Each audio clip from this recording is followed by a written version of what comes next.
మరొకసారి దేవునికి వందనాలు చెల్లిద్దాం. ఉదయకాలము నుండి ప్రత్యేకంగా ప్రారంభం నుండి ఇంతవరకు ఎంతో చక్కగా పరిశుద్ధాత్మతో మనల్ని నడిపించినందుకు దేవునికి వందనాలు. ప్రతి ఒక్కరిని ఇక్కడ దేవుడు వాడుకునింటుండగా ఆయన యొక్క నమ్మకత్వాన్ని బట్టి దేవునికి వందనాలు చెల్లిద్దాం. దేవుని సన్నిధిలో దేవుని యొక్క వాక్యము ధ్యానించడం అనేది దేవుడు మనకి ఇచ్చినటువంటి గొప్ప ఆధిక్యత. దాన్ని బట్టి దేవునికి వందనాలు. దేవుని తరపున నిలబడటం అనేది ఏ మానవుని వశంలో లేదు. ఆయన చూచినప్పుడు ఆయన మనల్ని నిలబెడతాడు. కాబట్టి ఈ రోజున ఇక్కడికి వచ్చి నిలబడి చేసే ప్రతి వారు ఎంతో భయభక్తులతో దేవుని సన్నిధానంలో ప్రార్థన చేసి వచ్చి నిలబడ్డారు. నేను కూడా పొద్దున నేర్చుకున్నాను అనుకోండి, దేవుని సహాయం దయచేయమని. దేవుని యొక్క కృప, దేవుడు ఈరోజు మన కొరకు ఏర్పాటు చేసినటువంటి వాక్య భాగాన్ని ఒకసారి మనము చూసి ముందుకు వెళ్దాం. ప్రార్థన అయిపోయింది కాబట్టి. సమూయేలు గ్రంథము మొదటి గ్రంథము 16వ అధ్యాయము మొదటి వచనము.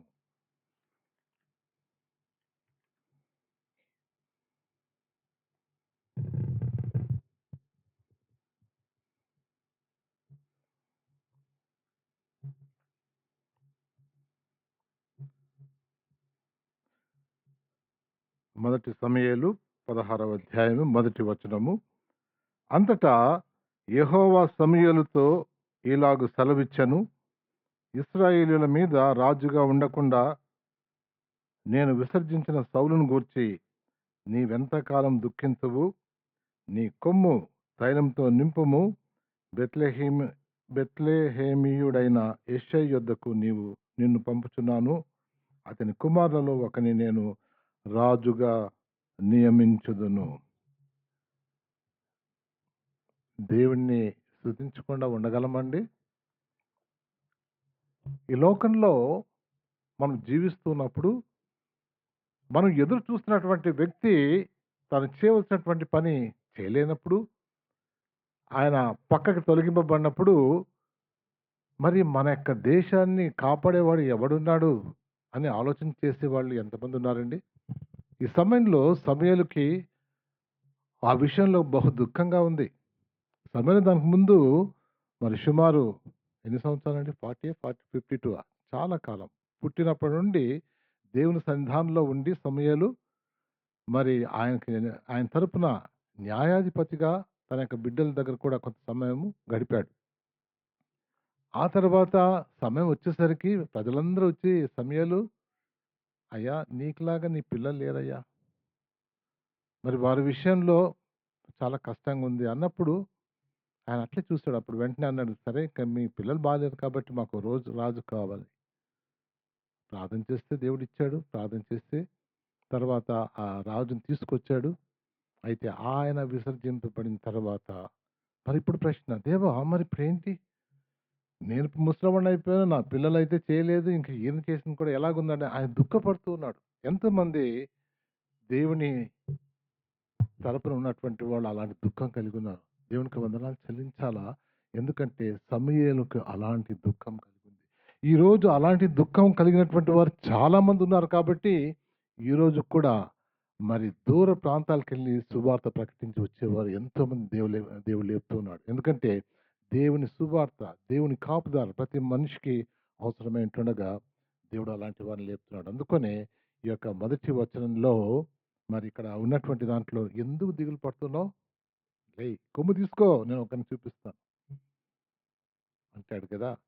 ఈ రాజుకు తెలిస్తే చంపేస్తాడు.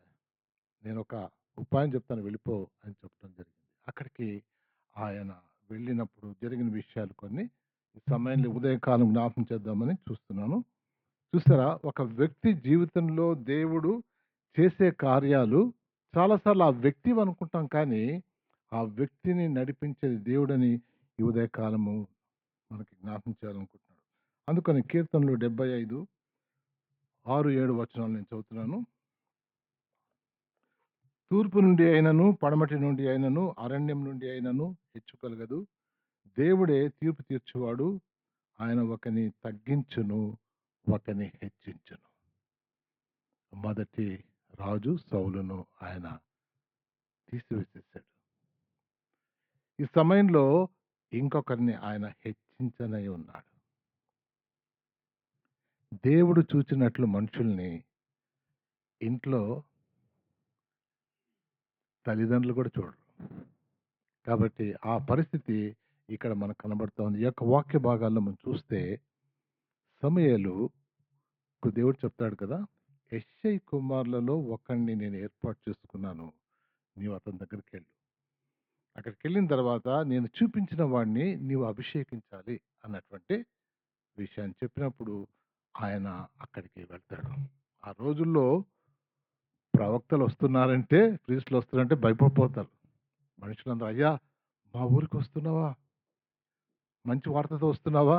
మంచి వార్తతో వస్తున్నానులే అయ్యా అని లోపలికి పోవటం జరిగింది. అక్కడ ఆయన ఆ యొక్క కుటుంబంతో చేసేటటువంటి కార్యాలను ఒకసారి మనం జ్ఞాపకం చేసుకోవాలని చూస్తున్నాం. 16, 11 నేను నేరుగా రాసేసి చదువుతున్నానండి.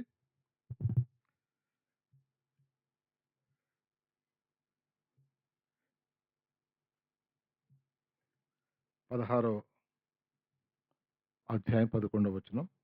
నీ కుమారులందరూ ఇక్కడ ఉన్నారా అని యెష్షయిని అడగగా అతడు, ఇంకను కడసారి వాడు ఉన్నాడు, అయితే వాడు గొర్రెలు కాయుచున్నాడని చెప్పాను. అందుకు సమూయేలు, నీవు వాని పిలువనంపించుము, అతడి ఇక్కడికి వచ్చు వరకు మనము కూర్చుండబోమని యెష్షయితో చెప్పాను. అక్కడికి వెళ్ళిపోయాడు. అయ్యా మీ పిల్లలంతా సిద్ధం చేసిరా, ఈ సమయంలో నేను ఒకరిని అభిషేకించాలన్నాడు. తండ్రి మరి కౌంట్లో ఒక కుమారుడు లేడు.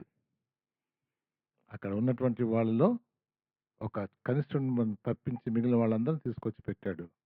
వాళ్ళందరూ భలే ఉన్నారు చూడటానికి. అబ్బా, అప్పుడే యుద్ధాల్లోన ఆరితేరినటువంటి వారుగా సైనికులుగా ఉన్నారు. కనుక వాళ్ళ నాన్న అయితేనేమి, వాళ్ళలో వాళ్ళ అయితేనేమి, అబ్బా ఇంక నేనన్నా నువ్వన్నా అనుకున్నట్టు వాళ్ళు సిద్ధపడతారు. ఎందుకంటే లోకంలో చాలాసార్లు మనకున్నటువంటి క్వాలిఫికేషన్ అయితేనేమి, మనకున్నటువంటి అర్హతలు, మనకున్నటువంటి పలుకుబడి, వీటన్నిటిని బట్టి మనము సరైన వాళ్ళమని మనం అనుకోవటానికి చాలాసార్లు ఆస్కారం ఉంది. కాబట్టి పెళ్ళిళ్ళలో కూడా చూసేది అవే. అయ్యా ఎవరయ్యా మీరు? అదా? పర్వాలేదు. ఇదా? పర్వాలేదు. ఈ లోకరీతిగా చూసేటటువంటి ఆ యొక్క తత్వాన్ని ఇక స్పష్టంగా చూస్తున్నాము. తల్లిదండ్రులు కూడా ఒక్కోసారి చూసేది అంతే. అందుకు పిల్లల దగ్గర కొద్దిగా బాగా జాగ్రత్తగా ఉండాలి. అరే వీడు చాలా హుషారు, ఈ పిల్లోడే డల్ అయ్యా, ఈ పెద్దోడే డల్ అయ్యా అన్నీ మాట్లాడుకో. ఈ సమయంలో ఈ యొక్క తేడాని ఇక్కడ చూస్తున్నాం. అందుకనే ఎవరి దగ్గరికి వచ్చినా కానీ దేవుడు లేదు అని చెప్తున్నాడు, నో చెప్తున్నాడు. ఈయన కాదు, ఈయన కాదు. మరి అందరూ అయిపోయిందే, ఇంకా ఈయన కాదు. ఆ సమయంలో మాట్లాడినటువంటి మాట యెష్షయి అక్కడికి వచ్చేసి ఆయన దగ్గర, నీ కుమారులు అందరూ ఇక్కడ ఉన్నారా? కుమారులందరూ ఉన్నారు ఇక్కడ. ఒక్కడయ్యా, వాడు గొర్రెలు కాసుకుంటున్నాడు, అక్కడ ఉన్నాడు. వాళ్ళని నీ లెక్కలు రాలేదా? ఆ రోజు నేను పిలవమంటే రాలేదా? దేవుని సన్నిధానంలో మనం ఎప్పుడైనా పనులు చేసేటప్పుడు ఆయన చెప్పింది స్పష్టంగా విని చేయాల్సిన వారంగా ఉంటున్నాం. అందుకని ఆయన ఏం చెప్పారు తెలిసిన, పోయి పీస్ తీసుకురండి.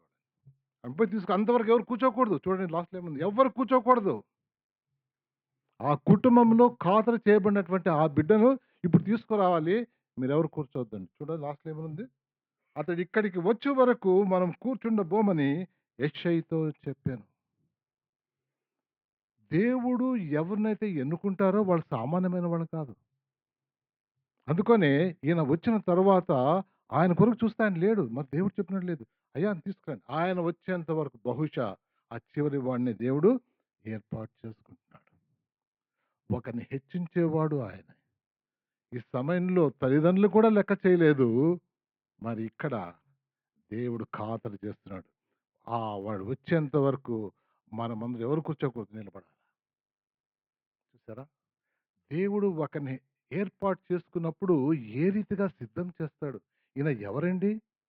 అక్కడ ఉన్నటువంటి ఉన్నతమైనటువంటి ఒక ప్రవక్త, ఒక నీతిమంతుడు, దేవుని చేత వాడబడినటువంటి ఆ పెద్ద ఆయన వారి ఇంటికి వచ్చి ఆయన పిలిచినప్పుడు ఈ పిల్లవాడు లేడు, ఇప్పుడు పిలిపిస్తున్నాడు. పరిగెత్తిపోయి తీసుకుని బహుశా వాళ్ళ చిన్న చెల్లి పరిగెత్తిందేమో అక్కడికి తీసుకురావడానికి. ఆయన అక్కడికి తీసుకొచ్చారు. ఈ ఉదయకాలం దాని గురించి ఆలోచన చేస్తా ఉంటే, తండ్రి పెద్దాయన అట్లా నిలబడ్డాడు. ముసలాయన కొంచెం పెద్ద వయసులో ఉన్నాడు. వాళ్ళందరూ అక్కడ ఉన్నారు. సమయాలుంటే వాడిని తీసుకొనొచ్చి అక్కడ ఈరోజు చూసారా బొమ్మ? ఆ బొమ్మ చూసిన తర్వాత పిక్చర్ వచ్చిందా? ఆ పిక్చర్ పడిందో లేదో ఈరోజు? ఎంత చక్కగా పేరు చెప్పండి. నాది ఈరోజు శీర్షిక పేరు అది ఉంటుంది. అక్కడ ఆయన్ని దేవుడు అభిషేకించటం అనేది, దేవా ఎంత గొప్ప దేవుడవు నీవు! ఎంత గొప్ప దేవుడు! మమ్ములను ఏర్పాటు చేసుకునేటటువంటి దేవుడు. అందుకని దేవుని యొక్క వాక్యంలో దావీదు ఎవరండి? ఈ ఉదయ కాలము ఎంత సపోర్టివ్‌గా వర్షిప్ మెసేజ్ ఉంది. దేవుడు దేవుని హృదయానుసారుడు, దేవుని ఇష్టానుసారుడు, దేవుని చిత్తానుసారుడు. ఆయనకి అన్ని రీతిలుగా ఆయన ఉన్నటువంటి వాడు. అందుకని అంటాడు కదా, నేను హృదయాల్ని చూసేవాడిని. ఎలాంటి హృదయం ఉందో, వీళ్ళు బాగున్నారు, ఫిజికల్‌గా బాగున్నారు వేరే వాళ్ళు, కానీ హృదయానుసారుడు. దేవుడు ఏర్పాటు చేసుకున్నటువంటి వారి ద్వారా ఆయన, అంతకుముందు ఆయన మనుషులు కోరుకున్నారు, ఇప్పుడు దేవుడు కోరుకున్నారు. అందుకే దేవుడు కోరుకునే దాంట్లో ఎవరెవరు ఉన్నారో ఒక్కసారి మనం జ్ఞాపకం చేసుకుందాం. మీరు రెఫరెన్స్ చూసే పనిలో నేను ఇచ్చినాను అనుకోండి అక్కడ. బట్ స్టిల్ ఆయన యూదా గోత్రాన్ని కోరుకున్నాడు. కీర్తనలో ఉన్నది 78:68. తాను ప్రేమించిన సియోను పర్వతాన్ని కోరుకున్నాడు. అంతేకాదు, నీవు అంటే ఇశ్రాయేల్ ప్రజలు, విశ్వాసులమైన మనమందరము ఆయన కోరుకున్నాడు. ఎందుకంటే నీవు అంటే మనమందరం నా ఆజ్ఞలను అనుసరింపవలనని నేను ఎంతో కోరుకొనుచున్నాను. దావీద్ మహారాజు కోరుకోవటమే కాదు, ఈరోజు మనం జ్ఞాపకం చేసుకోవాలని మాట చెబుతున్నాను. ఆలకించిన ఎడల నీ క్షేమం నది వలెను, నీ నీతి సముద్ర తరంగముల వలెను ఉండును అని మన గురించి, మన క్షేమముతో మనం ఉండాలని, మన యొక్క నీతి నది వలె ప్రవహించాలని ఆయన మనం ఈ భూమి మీద ఏ రీతిగా ఉండాలన్నటువంటి కోరికను వెల్లడి చేస్తున్నాడు. ఆ రోజు ఆ పర్వతం ఎందుకంటే అక్కడ ఆయన మందిరం కట్టాలి. ఆ ప్రజలు మొట్టమొదటిగా ఇశ్రాయేల్ ప్రజలు, యూదా గోత్రం.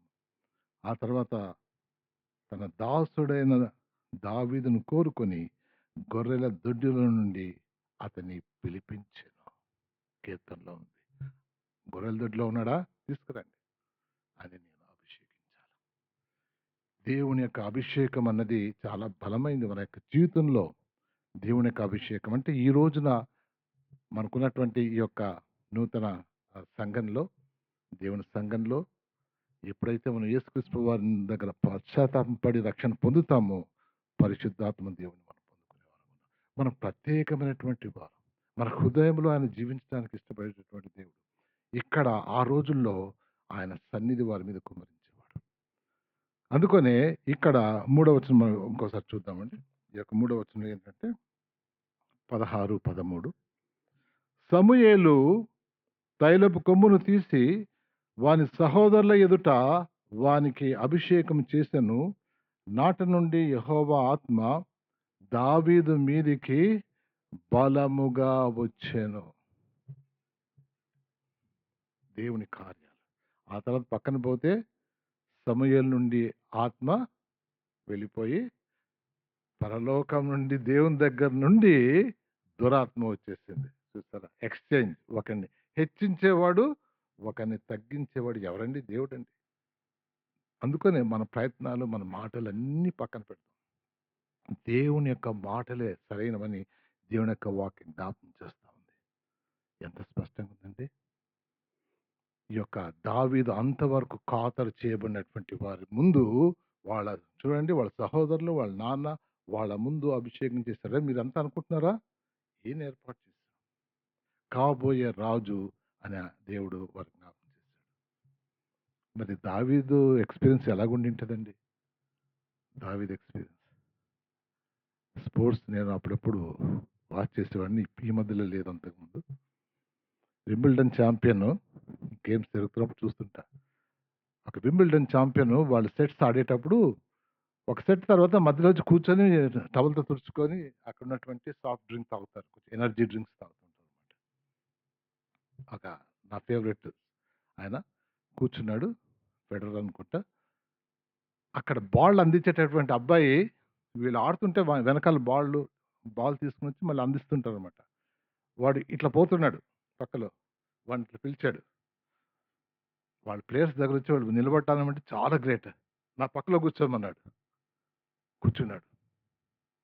వాడికి అర్థం కావటం లేదు. ఇంత వింబిల్డన్ ఛాంప్ పక్కన. అక్కడి నుంచి సాఫ్ట్ డ్రింక్ తీసుకొని ఇచ్చాడు. తాగన్నాడు. వాడు ఇవ్వటమే కదా ఆయన పక్కలో కూర్చొని తాగుతుంటే, నవ్వుతుంటే స్టేడియం అంతా చప్పట్లు కొడతా ఉంది. ఏంటి ఎంత చక్కగా వాడికి అర్థం కావటం లేదు. కొన్నిసార్లు వాళ్ళకి అర్హత ఉండదు గానీ, అది చూపించినప్పుడు అందరికి సంతోషం వస్తుంది. వాడికేమో ఆ సంతోషం అర్థం కావటం లేదు. దేవా! నేను ఈయన దగ్గర కూర్చుంటానా? ఆయన నాకిస్తాడా తాగటానికి సాఫ్ట్ డ్రింక్. ఆ రోజు అనిపించింది. అబ్బా! ఆ రోజు అంతా వాడు మురిచిపోయి ఉంటాడనమాట. ఇంకా దాన్ని మర్చిపోడు ఆ రీతిగా. ఈ లోకంలో ఉన్నత స్థితిలో ఉన్నటువంటి వారి పక్కలో ఆ ఆధిక్యత పొందుకుంటేనే అంత సంతోషమే. ఈ ఆ ఉదయకాలం 3000 సంవత్సరాల వెనక ఆ ఉదయకాలము మరి దేవుని యొక్క ఆత్మ బలముగా వచ్చినప్పుడు ఆయనకి ఎలాంటి అనుభవమో, వాళ్ళ తల్లిదండ్రుల ముందు, వాళ్ళ ముందు ఎంతగా దేవుడు ఉన్నత స్థితికి తీసుకొచ్చాడో ఆయన అనుభవం బట్టి దేవునికి వందనాలు నేను చాలా చిన్నది చెప్తాను ఈ లోకం అది ఉన్నతమైంది. అందుకని దావీదు అప్పటి నుండి ఎప్పుడు ఎక్కడికి వెళ్ళినప్పటికీ ఆయన అనుభవాలు ఊహకు మించినట్టుగా ఉంటున్నాయి. ఆయన చూస్తేనే అక్కడ ఉన్నటువంటి వారి యొక్క పరిస్థితి మారిపోయేదిగా ఉంటుంది. ఇక్కడ సౌలుకు ఆయన దేవుని యొక్క ఆత్మ తీసివేయబడి దురాత్మ వచ్చినప్పుడు ఆయన పిచ్చివాడికి చేస్తుంటప్పుడు వాళ్ళందరూ చెప్పాడు, అయ్యా ఈ సమయంలో ఎవడన్నా పాటలు పాడేవాడు కావాలి. వాడు వాయిద్యాలు వస్తూ పాట పాడుతుంటే ఈ యొక్క ఆత్మ తొలగిపోద్ది అన్నప్పుడు తీసుకురండి అని చెప్పాడు. కాబట్టి గొర్రెల దొడ్డిలో నుండి మొట్టమొదటిగా రాజు దగ్గరికి వెళ్ళేటటువంటి అవకాశం వచ్చింది. ఆ రీతిగా రాజు దగ్గరికి వచ్చినప్పుడు చూడండి, దావీదును చూచినప్పుడు దావీదుకి తెలియదు. ఆ పక్క వారికి ఉండే స్పందన ఒకసారి జ్ఞాపకం చేసుకుందాం. అది మెయిన్ ఇంకొక వచనం ఉంది. దావీదు సౌలు దగ్గరికి అతని ఎదుట నిలబడగా దావీదు సౌలు దగ్గర వచ్చి అతని ఎదుట నిలవబడగా అతని యందు సౌలుకు బహు ఇష్టము పుట్టెను. మొదటిసారి దావీదు అక్కడికి వస్తే ఆయన చూసినప్పుడు సౌలుకు దావీదు యందు బహు ఇష్టము పుట్టెను. ఇంకో దగ్గర యోనాతాను దావీదు యందు బహు ఇష్టము గలవాడాయను. ఇంకో దగ్గర మీకాలు అయితే తన కుమార్తె అయిన మీకాలు దావీదు మీద ప్రేమ కలిగి ఉండగా, అబ్బాయిలకే సంతోషం కలుగుతూ ఉంటే మరి అమ్మాయిల సంగతి ఏంటి? మరి మీకాలు ఎంతగా ప్రేమించిందో. ముందు సంతోషం వేసింది దావీదుకి మీకాల విషయంలో, కానీ అవతల ఆ తర్వాత అది వేరుగా ఉంది. కానీ ఇక్కడ మీకాలు కూడా ప్రేమించాను, అంతేనా? ఆ మధ్యకాలంలో ఆయన చంపేయటానికి ఒక ప్రయత్నం చేసి పెద్ద పెద్ద యుద్ధాలకు పంపించడానికని దావీదుని ఏర్పాటు చేసుకుంటే ఆ సమయంలో దావీదు ఆ సైన్యం ఎదుట ఇటు అటు తిరుగుతుంటే చూడండి, అక్కడ కూడా ఇక్కడ దావీదు జనులకు ముందు వచ్చుచూ పోచూ ఉండుట చేత వారు అతనిని ప్రేమింపగా. యుద్ధ వీరుడు దావీదు. దేవుడు ఆయనకి ఎన్ని గుణాలు ఇచ్చాడంటే మంచిగా పాటలు రాయగలడు, వాద్యాలు వాయించగలడు, యుద్ధంలో ఆయన ఆరితేనటువంటి వాడుగా యుద్ధ వీరుడుగా ఉండేవాడు అనమాట. ఆయన ఇటు అటు తిరుగుతుంటే దావీదును అలాగా చూస్తున్నారు. దేవానికి స్తోత్రాలు. ఆయనలో ఉన్నటువంటి ప్రత్యేకత దేవుని ఆత్మ బలముగా వచ్చినందున ఆయనతో దేవుని సన్నిధి ఉన్నట్టుగా సౌలు కూడా గమనించినట్టుగా చూస్తున్నాం. ఆయనలో ఉన్నటువంటి ప్రత్యేకత, దేవుడు ఒక వ్యక్తిని హెచ్చించినప్పుడు వానికి ఏమేమి కావాలో అవన్నీ సమృద్ధిగా ఇచ్చేవాడు. అయ్యా ఇంతవరకు వాడు ఎలాగ జీవించాడు, యేసుప్రభు నమ్మిన తర్వాత ఆయన ఈయన సంగతి ఏంటి అర్థం కావట్లేదయ్యా, ఎన్ని అబద్ధాలు చెప్పాడు, ఇప్పుడు ఒక్క అబద్ధం చెప్పడం లేదు. అయ్యా ఎన్నెన్నో చెడ్డ పనులు చేసేవాడు చేయటం లేదు. మార్పు. ఆ మాటలు మనకు జ్ఞాపకం చేసుకోవాలి. పాత నిబంధనలో మరి దేవుని యొక్క ఆత్మ మన మీదకి వచ్చినప్పుడు ఎన్ని రకాలుగా తన యొక్క జీవితంలో ప్రతి వారు గమనించగలుగుతున్నారు. బహుశా ఇప్పుడు వాళ్ళ తల్లిదండ్రులు, వాళ్ళ అన్నలు కూడా కొంతవరకు గమనించారేమో. ఒక దగ్గర దావీదుకు అభిషేకం పోయినసారి 15 సంవత్సరాలని చెప్పానండి. ఆ తర్వాత 15 సంవత్సరాలు కాదు. 10-15 సంవత్సరాల మధ్యలో ఆయనకి అభిషేకమని మరి ఇంకో దగ్గర నేను చూసాను. కరెక్షన్ ఎందుకంటే ఆయన నేరుగా వెంటనే వెళ్ళిపోలేదు. కొంతకాలము ఈయన దగ్గరకొచ్చి పాటలు పాడుతూ ఆయా సమయంలో ఆయనకి దయ్యం పట్టినప్పుడు ఈయన పాట పాడితే వెళ్ళటం, మళ్ళీ ఇంటికి పోవటం, రావటం అలాగ జరుగుతా ఉంది. అలాగే ఇంటికి పోయి వస్తున్నప్పుడు ఒకసారి వీళ్ళు యుద్ధం చేస్తున్న ఇశ్రాయేల్ దగ్గర వాళ్ళ నాన్న దావీదుతో పంపించాడు. అది చూసి గొల్యాతును చూసి ఆ సంగతి కూడా మనకు తెలుసు. డీటెయిల్ ఏం పోను. ఆ గొల్యాతును చూసి వీడెవడండి? ఎక్కడి నుండి వచ్చిందండి ఈ ధైర్యం ఈయనకి? ఎక్కడి నుంచి వాళ్ళంతా వాళ్ళని వాళ్ళు చూసుకుంటున్నారు ఓడిపోతాడనేసి. ఈయన తన యొక్క దేవుని యందు ఆ ధైర్యం కలిగినటువంటి వాడుగా చూస్తున్నాం. కాబట్టి దేవుని యొక్క ఆత్మ వచ్చిన తర్వాత, అభిషేకం వచ్చిన తర్వాత దావీదు యొక్క జీవితము ఉన్నత స్థితికి ఎదుగుతూ వచ్చింది. అందుకనే దావీదు ఉన్నతి, దైవాభిషేకము అన్నటువంటి మాట. దైవాభిషేకము తర్వాత మనిషిని దేవుడు హెచ్చించేవాడుగా ఉన్నాడు. కానీ అప్పుడప్పుడు తప్పిపోయాడు అనుకోండి. తప్పిపోయినప్పుడు నీతిమంతుడు తప్పిపోయినను తిరిగి లేచెను. సౌలు తప్పిపోయి అలాగే వెళ్ళిపోయాడు.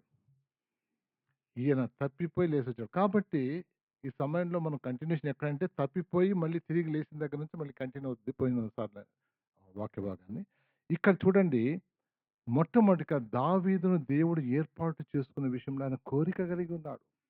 ఆయన దగ్గరికి వెళ్ళి ఆయన కార్యాలు చేసినట్టుకున్నాడు. ఎక్కడైనా మనం జ్ఞాపకం చేసుకుంటే ఎక్కడైనా దావీదు రాజుగా కావాలనని ప్రయత్నం చేసింది ఎక్కడ చూడండి. దావీదులో ఉన్నటువంటి దాంట్లో ఏంటంటే ఆయన ఆత్మ కలిగి ఆయన ఇష్టానుసారముగా, అందుకని దేవుని ఇష్టానుసారుడు, దేవుని చిత్తానుసారం అంటే దేవుని యొక్క వాక్యం ఎలాగుందో, దేవుడు ఎలాగ నడవాలని ఉందో ఆ రీతిగా నడిచేవాడు. అది దేవుడు ఇష్టపడేటటువంటి క్రియ. దేవుని ఇష్టానుసారం. అందుకనే నేను ఎక్కడికి వెళ్ళినప్పుడు అర్థం కావటం లేదు. ఇంత ఉంటే ఎందుకు నా పైన కోపం వస్తా ఉంది సౌలుకి అనేటువంటి మాటలు. ఆయన రాజుగా కావాలి అనేటటువంటి విషయాలు ఎప్పుడో తన హృదయంలో మనం చూసినట్టు లేదు. వేరే వాళ్ళు అనుకుంటున్నారు కానీ ఆయన చూడటం లేదు. ఇంతవరకు ఎందుకు చేశానంటే ఆయనకి దేవుని యొక్క ఆత్మ బలముగా వచ్చాను, సిద్ధపాటు. ఆ తర్వాత ఈ గొల్యాతు దాని తర్వాత ఆయనకు అసూయ వచ్చి అక్కడి నుంచి ఆయన దగ్గర నుంచి పరిగెత్తిపోవటం జరిగింది. పరిగెత్తుకుంటా పోయినసారి వాక్య భాగం ఏంటంటే ఇంకా చివరి సమయంలో ఎక్కడో స్వచిత్తంలో వెళ్ళిపోయాడు. దేవుని చిత్తాన్ని ఇప్పుడేం చెప్పాను, దేవుని చిత్తానుసారుడు అన్నాను కదా, అక్కడెక్కడ స్వచిత్తానుసారుడుగా అయిపోతుంది అనమాట. అందుకని ఇక్కడ అంతవరకు ఎంతో చక్కటి కీర్తన రాసినటువంటి ఈయన మరి ఆ యొక్క దేశానికి, ఫిలిస్తీన్ల దేశానికి వెళ్ళినటువంటి ఆ 16 మాసాలు ఒక్క కీర్తన కూడా రాసినట్టు అక్కడ లేదు. ఒక్క కీర్తన కూడా. దేవుని ఆత్మ చేతనే దేవుని స్తుతించగలరు కానీ ఆయన ఆత్మ దూరంగా ఉన్నప్పుడు నీవు పోగొట్టుకునేవాడుగా ఉంటావు. కాబట్టి ఆ 16 సంవత్సరాలు 16 నెలలు ఆయన ఏమి రాయలేదు. ఆ తర్వాత తిరిగి దేవుని సన్నిధానంలో నీతిమంతుడు పడినను 7 సార్లు పడినను తిరిగి లేచిన. ఎందుకంటే పరిశుద్ధాత్మ దేవుడు తిరిగి లేపేవాడుగా ఉంటున్నాడు. ఇక్కడ వరకు మనం వచ్చాం పోయినసారి.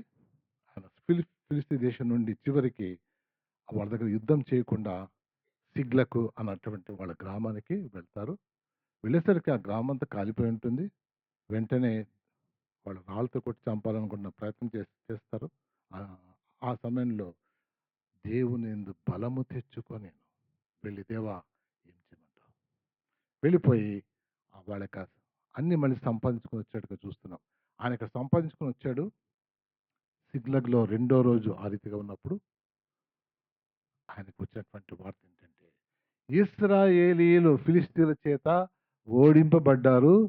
సమూయేలు చనిపోయాడు, జోనాతాన్ చనిపోయాడు, ఆయనతో పాటు 2 సహోదరులు కూడా, అభినదాబు ఇంకా ఫల్తీ ఇంకొక కుమారుడు, 3 కుమారులు సమూయేలు యుద్ధంలో చనిపోతాడు.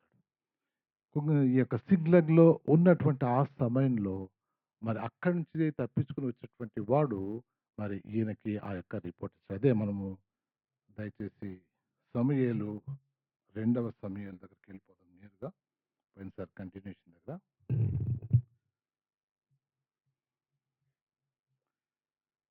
10వ వచనం, మొదటి అధ్యాయం 10వ వచనము, 11వ వచనం. దానికి ముందు అతడు నా 10వ వచనం. అతడు నా ప్రాణం ఇంకా నాలో ఉన్నది ఉన్నది గాని త్రిప్పు చేత నేను బహు బాధపడుచున్నాను. నీవు నా దగ్గర నిలువబడి నన్ను చంపమని సెలవీయగా, ఇలాగు పడిన తర్వాత అతడు బ్రతుకుడని నేను నిశ్చయించుకొని అతని దగ్గర నిలిచి అతన్ని చంపితిని. తరువాత అతని తల మీద కిరీటమును, హస్త కంకణములను తీసుకొని, నా ఏలినవాడవైన నీ యొద్దకు వాటిని తెచ్చి ఉన్నాను అని అక్కడ వచ్చినటువంటి అమాలేకీయుడు చెప్తాడు. చెప్పిన వెంటనే దావీదు ఆ వార్త విని తన వస్త్రములు చింపుకొనెను. అతని యొద్దనున్న వారందరూ అలాగు చేసి సౌలును, యోనాతానును, యెహోవా జనులను, ఇశ్రాయేలు ఇంటివారును యుద్ధంలో కూలిరని వారిని గూర్చి దుఃఖపడుచు ఏడ్చుచు సాయంకాలం వరకు ఉపవాసం ఉండేది. ఇది ఎవరండి? దావీదు రాజుగా కావలసినటువంటి సమయంలో సుమారు 14 సంవత్సరాలు తరుముతూ ఉన్నటువంటి, లేక 13 సంవత్సరాలు తరిమినటువంటి సౌలు చనిపోయాడంటే నెక్స్ట్ ఎవరండి రాజు? దావీదు కదా. అమ్మయ్యా, ఫైనలీ ఆయన రిటైర్ అయిపోయాడు, ఆ పోస్ట్ నాకు వచ్చిందండి బాబు అని సంతోషిస్తాం కదా. ఎవడన్నా వెళ్ళిపోతే అమ్మ వాడు వెళ్ళిపోయాడు, ఇప్పుడు ఆ పోస్ట్ నాదే, నెక్స్ట్ నేనే. ఇక్కడ ఆ యొక్క సమయంలో ఆయన దాన్ని గుర్తు చేసుకోలే. దేవుని చేత అభిషేకింపబడినటువంటి వాడు చనిపోయాడు. దేవుణ్ణి ఎంత ప్రేమిస్తాడంటే దేవుని చేత అభిషేకింపబడినటువంటి వారు కూడా, దేవుని బిడ్డలుగా మనం ఉంటే ఇంకొక దేవుని బిడ్డ చూసినప్పుడు మాకు అసూయ కలగదు. వాళ్ళంటే ప్రేమ పుడుతుంది. బాగా జ్ఞాపకం చేసుకోండి. కొన్ని విషయాలు మనం జ్ఞాపకం చేసుకున్నాం. ఆయనకి ఎలాంటి వాడైనా దేవుని చేత అభిషేకింపబడిన వాడు చనిపోయాడు. ఇంకోవైపు బంధువు అనుకోండి. ఎలాగ బంధువు? మామగారు అవుతారు కదా. మామగారు అవుతారు. మామగారు వెనకపడేది అల్లుడిని చంపాలని ఎంత ప్రయత్నం చేసేస్తారు, కానీ ఆయన తప్పించుకుంటూ ఈ సమయంలో ఆ మామగారు చనిపోయారు. మామగారని కాదు, ఆయన దేవుని చేత అభిషేకింపబడినటువంటి వాడు. అమాలేకుడు అబద్ధమే చెప్పాడు అక్కడ. ఆయన ఆత్మహత్య చేసుకున్నాడు కానీ నేనే చంపానని చెప్పాడు దీంట్లో.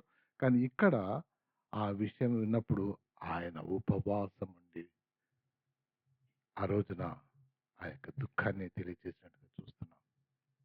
మరి ఇశ్రాయేల్ అక్కడ చేశారు లేదా, వాళ్ళు ఏడ్చినట్టుగా ఉందంటే ఇక్కడ ఆ రీతిగా ఆయనతో పాటు ఆయన వాళ్ళందరూ కూడా చేసినట్టుగా చూస్తున్నాం.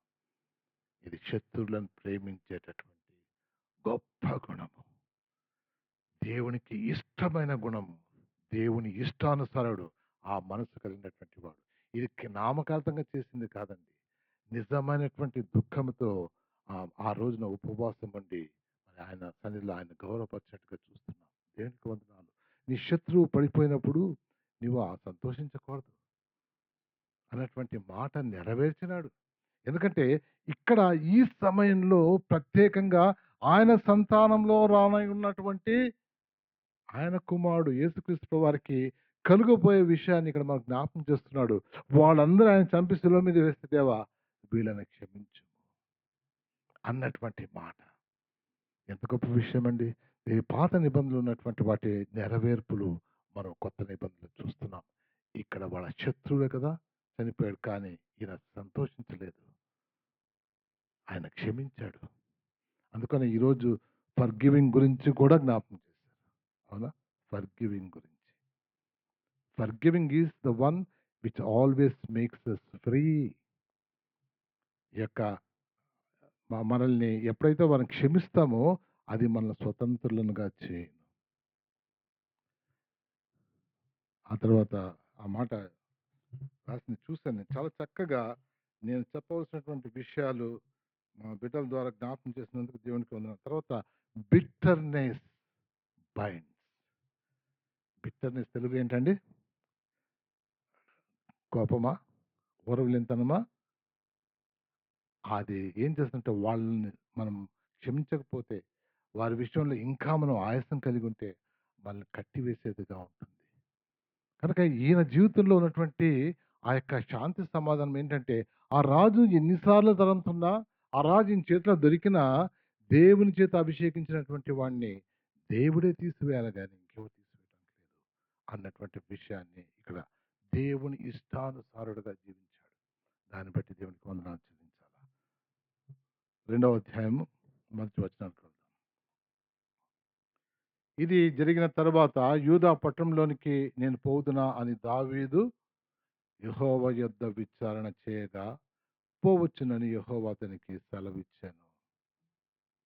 పరిస్థితి ఎలాగుందండి? సిగ్లకు వచ్చేసారు. సిగ్లకు ఊరంతా కాల్చివేయబడింది. సిగ్లకు ఊరు కాల్చివేయబడింది. కాల్చివేయబడినటువంటి ఊర్లో వాళ్ళు ఉండొచ్చా? కష్టం కదా! ఈ సమయంలో దేవుని దగ్గర మొరపెడుతున్నాడు. అయ్యా, నేను రావచ్చా? తిరిగి రావచ్చా? దేవుడు ఎప్పుడు గాని తన యొక్క బిడ్డలు తప్పిపోతే పిలిస్తే వెంటనే రామని ఎంత ఆశతో రామని చెప్పాడు. డీటెయిల్ ఏమైనా ఇచ్చాడా? కొన్నిసార్లు జవాబు దేవుడు నువ్వు ఎంత అడిగితే అంతే ఇస్తాడు. ఎందుకంటే మరీ అడుక్కోవాలి. మళ్ళీ అంతవరకు అడిగాను, అయ్యో ఇంకోటి వచ్చిందయ్యా, మంచిదే. నువ్వు ఎన్నిసార్లు నీకు అవసరాలు వచ్చినా కానీ అన్నిసార్లు ఆయన దగ్గర పో, ఆయన జవాబు ఇచ్చేవాడుగా ఉంటాడు. అందుకని దాంట్లో అవసరం చూడండి,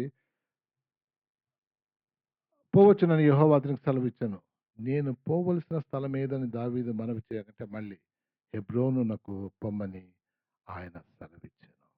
హెబ్రోన్ హెబ్రోన్ అన్నటువంటి యొక్క స్థలము ప్రత్యేకమైన స్థలం.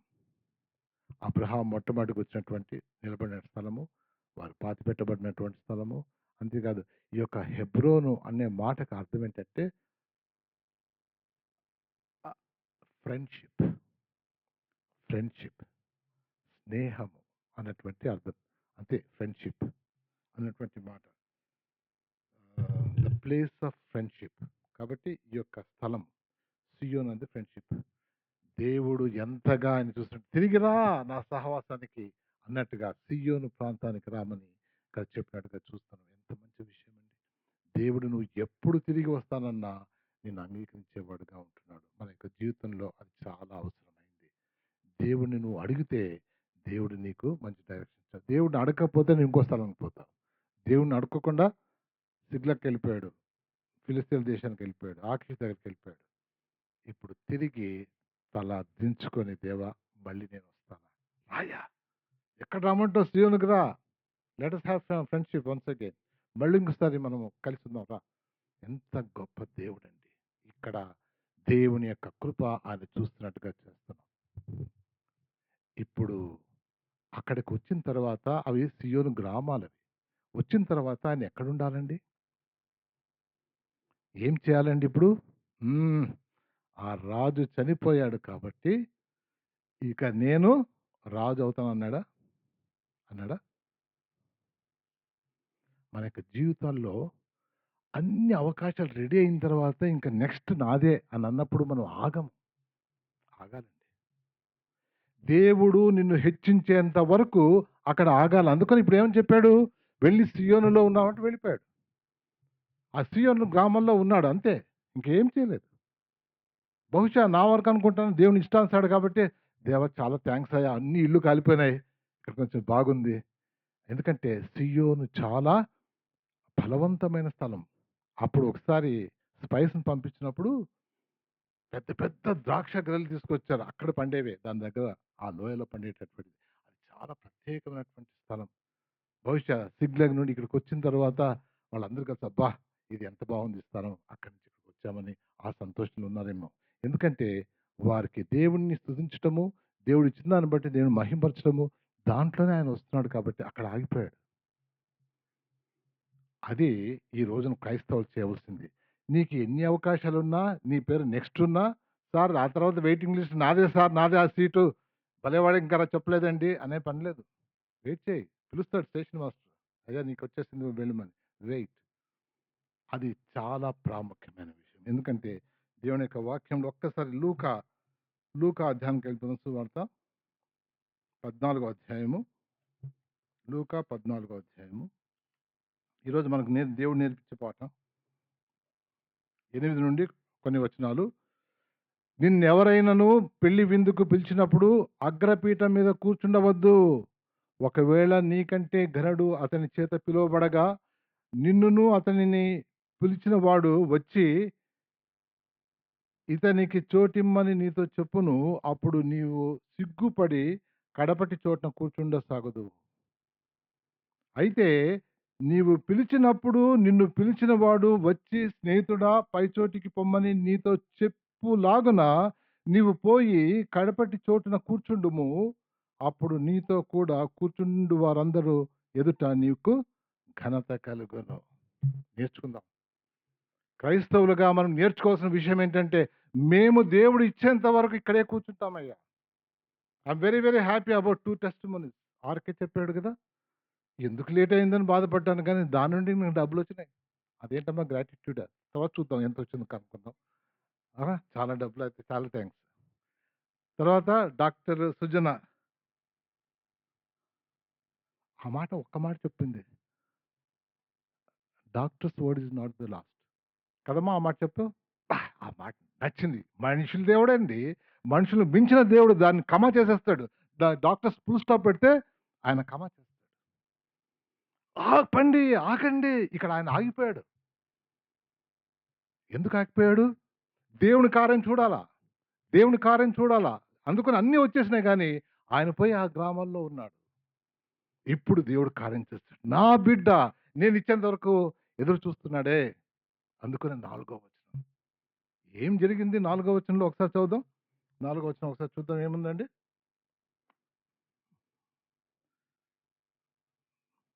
ఈ మధ్య గట్టి చదివితే క్షమించండి, నేను తీయటానికి అంతా రాసుకుని వస్తుంటాను. ఆ వచనం ఆ, ఆ, చాలా వందనాలు. అంతటా యూదా వారు అక్కడికి వచ్చి యూదా వారి మీద రాజుగా దావీదును వాళ్ళందరూ వచ్చి నిలబడ్డారు ఇక్కడ. ఈయన ఎవరిని తీసుకుపోయాడండి ఆ గ్రామాల్లో ఉండటానికి? కష్టకాలాల్లో ఉన్నటువంటి ఆ పనికిరాని వాళ్ళు, అప్పులు ఉన్నటువంటి వాళ్ళు, ఆయన చుట్టూ ఉన్నటువంటి 600 మంది, అనుకున్నటువంటి 2 భార్యలు, వాళ్ళ పిల్లలు వీళ్ళకుండి వాళ్ళతోనే మళ్ళీ అక్కడ పోయి సర్దుకొని కూర్చున్నాడు. చాలే, దేవుడు నాకు ఇంతవరకు వీళ్ళని ఇచ్చాడు, ఇప్పుడు ఒక మంచి స్థానంలో వచ్చినాను. కానీ దేవుడు ఆ సమయంలో హెచ్చించే దేవుడు కాదు.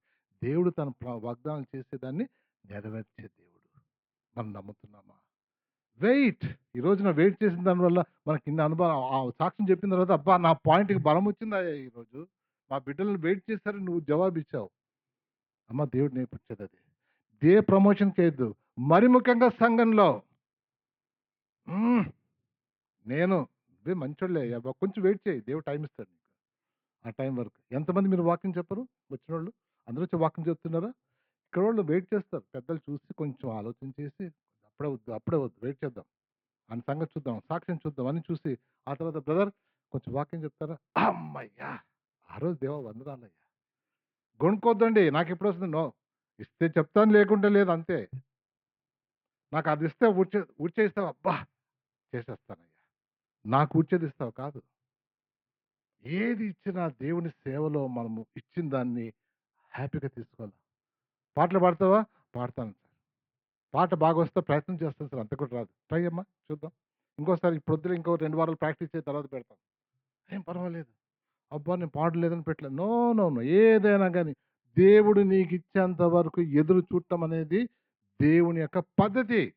అది ఆయన ఇష్టానుసారంగా మనం నడిచిన వారంగా ఉంటాం. అందుకని ఈ మాటలు ఆయన హృదయానుసారుడు, ఆయన ఇష్టానుసారుడు, ఆయన చిత్తాన్ని నెరవేర్చేవాడుగా ఇక్కడ ఆయన చేసి ఎదిగింప చేసేంత వరకు యూదావారు చేశారు.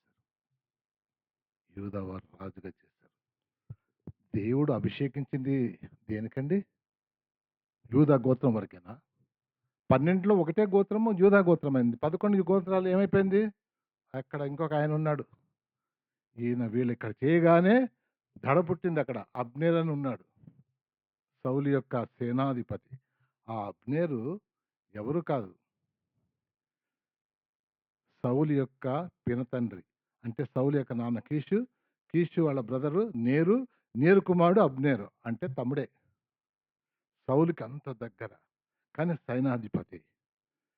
ఇప్పుడు కావాల్సింది దావీదు రాజుగా అవుతే ఆయనకు పొజిషన్ పోతుంది. అందుకని వెంటనే ఆయన ఏం చేశాడు, ఇష్బోషెతు అన్నటువంటి దావీదు యొక్క పెద్ద కుమారుడిని తీసుకొని రాజుగా చేసి ఆయన మీద కూర్చుంటాడు. ఆయన ఒట్టి పపెట్టే, బొమ్మ. ఈయన అన్నీ చేస్తుంటాడు, ఆయన కూర్చోపెట్టాడు. ఇశ్రాయేల్ అందరూ కూడా ఆయనకే ఓటేశారు. చాలా సార్లు ఓటేసినప్పుడు మనం ఆలోచన చేస్తాం. ఎందుకంటే ఏది సంఖ్య ఎక్కువ అయితే దానికే అది నిలబడతాడు. తప్పైనా రైట్ అయినా. ఇష్బోషెతు అంటే అర్థం ఏంటండి? Man of shame. వాడు ఎవడైనా కానీ వాడిని పెట్టుకుంటామండి మేము. వాడి షేమో ఏదో ఒకటి. మాకు ఒక రాజు కావాలో పెట్టేసుకుంటాం. చాలాసార్లు మన యొక్క జీవితాల్లో మనం దానికే ఓటేస్తాం. అమెరికా దేశంలో కూడా వాళ్ళు చేసింది అది. ఇద్దరు బాయ్ పెళ్లి చేసుకుంటారు. ఇది ఎక్కువ మంది చెప్పారు, అప్రూవ్డ్. నేను పొలిటికల్ లీడర్ కావాలి కాబట్టి మీరు ఎస్ అంటే మా ఓట్లు పడిపోతే వెరీ గుడ్. మీరు ఓట్లు వేస్తారంటే నేను ఇది చేసేస్తాను. ఇప్పుడు కావలసింది ఏది రైటో ఏది రాంగో కాదు. మొత్తము దేవుడు తిరిగి ఆయన వెయిట్ చేస్తున్నాడు. ఎంతకాలం అండి? 7 సంవత్సరాల 6 నెలలు. తర్వాతనే ఇశ్రాయేల్ ప్రజలు వస్తారు. 7 సంవత్సరాల 6 నెలలు. 2 చోట్ల 7 సంవత్సరాలు ఉంది. 2 చోట్ల 7.5 సంవత్సరాలు ఉంది. నేను కన్ఫ్యూజన్ అయ్యి నడుస్తా ఉంటే, చదువుతా ఉంటే ఆ తర్వాత నాకు అర్థమైందంటే దావీదు 71వ సంవత్సరం చచ్చిపోయాడన్నాడు. అమ్మ పర్వాలేదు, ఈ 6 నెలల దాకా కలిసిపోయింది. 71వ సంవత్సరం ఎప్పుడైనా కావచ్చు కదండి. 70 సంవత్సరాల తర్వాత 6 నెలల తర్వాత 9 నెలలు చచ్చిపోయిండొచ్చు. కాబట్టి లెక్క అంటే 33 సంవత్సరాలు ఇశ్రాయేల్ మీద 7.5 సంవత్సరాలు ఇక్కడైనా ఒక దగ్గర వాక్యం ఉంటే ఆయన 40 సంవత్సరాలు కాదు కదా, 40 సంవత్సరాలు 1 సంవత్సరం. కాబట్టి ఆ లెక్క నేను చూస్తా ఉంటే ఒక దగ్గర నేను వెంటనే దైవసేవకుడు చెప్తుంటే విన్నాను. 71st year he died. They were tallied. Even smallest things tallied. ఇక్కడ 7.5 సంవత్సరాలు ఆయన ఎదురు చూచాడు. ఎందుకు ఎదురు చూశాడు? ఒక్క విషయం మనం జ్ఞాపకం చేసుకోవాలి. ప్రతి ఒక్క పొజిషన్‌లో మనం పోయినప్పుడు ఒక అపోజిషన్ ఉంటుంది. ఇంతవరకు సౌలుంటే ఇప్పుడు అబ్నేరు ఎదురుగా ఉన్నాడు. వెయిట్ చేయి. దేవుడు ఎలా తీసేస్తాడో అంతవరకు వెయిట్ చేయి. ఏం జరిగింది? తర్వాత నెక్స్ట్ టైం చూడొచ్చు. అబ్నేరుని చంపేశారు. ఇష్బోషెతుకి ఇద్దరు సైన్యాధిపతులు. వాళ్ళు మధ్యాహ్నం వెళ్ళిపోయాడు, ఆయన నిద్రపోతుంటే ఆయన చంపి ఆయన తల నరికి మళ్ళీ దావీదు దగ్గర తీసుకొచ్చేసారు. ఏమైపోయింది? అప్పుడు ఆ ప్రజలందరూ భయపడి వణికిపోయి, అయ్యా నువ్వు మా బంధువు కదా, నువ్వే మాకు రాజుగా ఉండాలని. ఆ తర్వాత చాప్టర్ 3వ అధ్యాయంలో అనుకుంటా వాళ్ళంతా తిరిగి వచ్చి నువ్వు మాకు రాజుగా ఉండాలని కోరుకున్నారు. దేవుని యొక్క బిడ్డలు దేని గురించి ప్రయత్నం చేసే అవసరం లేదు. దేవుని యొక్క బిడ్డలుకి దేవుడు గ్రాంట్ చేస్తాడు. ఈ లోకపు మనుషులు గ్రాప్ చేస్తారు. నువ్వు ఏ లిస్ట్లో ఉన్నావు? ఆ పొజిషన్ కావాలా, ఆ జీతం కావాలా, లేకపోతే ఇది అన్నీ ఆపండి. వెయిట్. నీకు రూ. 5 ఉన్న 5 రొట్టెలు 2 చేపలు 5,000 మందికి పంచిపెట్టే దేవుడుగా ఉంటుండగా నాకు ఇచ్చిన దాంట్లో తృప్తిపడి ఉన్నప్పుడు దేవుడు సహాయం చేస్తున్నాడు. ఈ 7 సంవత్సరాలు యూదా గోత్రం వరకు ఎదుగుతూ బలంగా వస్తున్నారు. వాళ్ళు వీక్ అయిపోయి చివరికి వాళ్ళు ఆయన కూడా రాజు చేశాడు. ఇవన్నీ చేసిన దాంట్లో ఎక్కడ కానీ రాజుగా ప్రయత్నం చేశాడా? వాళ్ళ దగ్గర అడిగాడు. ఎక్కడ చూసినా వాడు చిన్నప్పుడు రాజుగా చేయడానికి వచ్చాడు. సౌలు కూడా చెప్పాడు జోనాతాన్‌తో, వాడుంటే నువ్వు రాజు కాలేవని. ఇంకోరంతా చెప్పారు నువ్వు రాజుగా ఉండటం అనేది అబ్నేరు కూడా చెప్పడం జరుగుతుంది ఆయన రాజుగా. కనుక నేను ఆయన దగ్గరికి వెళ్ళిపోతాను. ఈ హ్యాండెడ్ ఓవర్స్. ఈయన వచ్చేసి మళ్ళీ ఆయనకి ఇచ్చినట్టుగా చూస్తున్నాం. ఏంటంటే ఇక్కడ చూస్తున్నది దేవుడు ఒకరిని అభిషేకించినప్పుడు, ఒకరిని ఏర్పాటు చేసుకున్నప్పుడు ఆయన సమస్తం చేసే దేవుడుగా ఉన్నాడు. మనం యేసుక్రీస్తు ప్రభువుని రక్షకునిగా అంగీకరించిన తర్వాత మన క్రైస్తవ జీవితాన్ని నడిపించే బాధ్యత అది. నువ్వు ఎంతగా ఆయన దగ్గరికి వస్తావో, ఎంత డీటెయిల్స్ అడిగితే అన్ని డీటెయిల్స్ ఇస్తాడు. దేవా ఎక్కడ పోవాలో అక్కడ పోవాలి, ఏ స్థలం పోవాలి ఆ స్థలానికి వెళ్ళాలి. నీ జీవితంలో ఎన్నిసార్లు నువ్వు ప్రతిదాని కోసం వెళ్తుంటే అన్నిసార్లు ఇంకా ఎక్కువగా తప్పిపోకుండా మార్గంలో వెళ్ళటానికి ఉంటుంది. కాబట్టి ఇక్కడ జ్ఞాపకం చేసుకోవాల్సింది, ఒకరిని హెచ్చించే దేవుడు, ఒకరిని తగ్గించే దేవుడు. మరి నీవు దేవుని బిడ్డవైతే ఆయన ఇష్టానుసారంగా జీవించాడు. దేవుని యొక్క వాక్యం ఇచ్చుంటున్నాడు. ఈ యొక్క వాక్యాన్ని మనం జ్ఞాపకం చేసుకుంటే ఈ వాక్యానుసారంగా జీవించడం మనకు శక్తి సరిపోదు. కాబట్టి దేవా నీ శక్తితో నింపమని చెప్తే దేవుడు సహాయం చేసే దేవుడు ఉన్నాడు. కాబట్టి ఈ యొక్క ఉదయకాలము మరోసారి జ్ఞాపకం చేసుకున్నాం. దేవా నీ యొక్క కృపను బట్టి దావీదు జీవితం మేము సండే స్కూల్ నుంచి వింటున్నాం. కానీ కొన్ని విషయాలు ప్రభా ఆ బిడ్డ ఉన్నటువంటి ప్రతి ఒక్క అవకాశంలో, ప్రతి ఒక్క పరిస్థితిలో నిన్నే చూసి నేను మహిమపరుచుంటుండగా ఆ రీతిగా ఉంటాను సహాయం దయచేయండి. ఆ తర్వాత ఆయనంత గొప్ప రాజుగా లేడు. దావీదు గురించి బైబిల్ గ్రంథంలో 62 అధ్యాయాలు కీర్తించబడినాయి. 1118 వచనాలు ఆయన పేరుతో ఉన్నాయి. అంతగా ఉన్నటువంటిది ఏది లేదు. ఇవన్నీ ఆయనకు తెలుసా? దావీదుని దేవుడు అంతగా హెచ్చిస్తాడని. దేవుడు ఒకడిని అభిషేకిస్తే, ప్రత్యేకించుకుంటే ఆయనతో గొప్ప కార్యాలు చేసే దేవుడుగా ఉంటున్నాడు. కాబట్టి ఈ సమయంలో ఆయన వైపు చూద్దాం. దేవా, ఈ సమయంలో మాకు నేర్పించిన పాఠము, మీరు మమ్మల్ని ఏ స్థలంలో పెడితే ఆ స్థలంలో తృప్తి కలిగి, నీ కృతజ్ఞత కలిగి జీవించడానికి సహాయం దయచేయండి. మాలో ఉన్నటువంటి లోటుపాట్లు మేము సరిచేసుకొని నీ దగ్గర నీ ఇష్టానుసారంగా జీవించడానికి సహాయం దయచేయండి. ఆయన నీతిని రాజ్యాన్ని మొట్టమొదటి వెతుకుడి, ఇవన్నీ మీకు అనుగ్రహించబడను. కాబట్టి ఇంతవరకు ఆధారపడినటువంటి వారి విషయము, ఆధారపడుతున్నటువంటి వారి విషయము, వారిని బట్టి దేవునికి వందనాలు. ఆ రీతిగా చివరి వరకు దేవుడు మనల్ని నడిపించాలని దేవుడికి ప్రార్థించాం.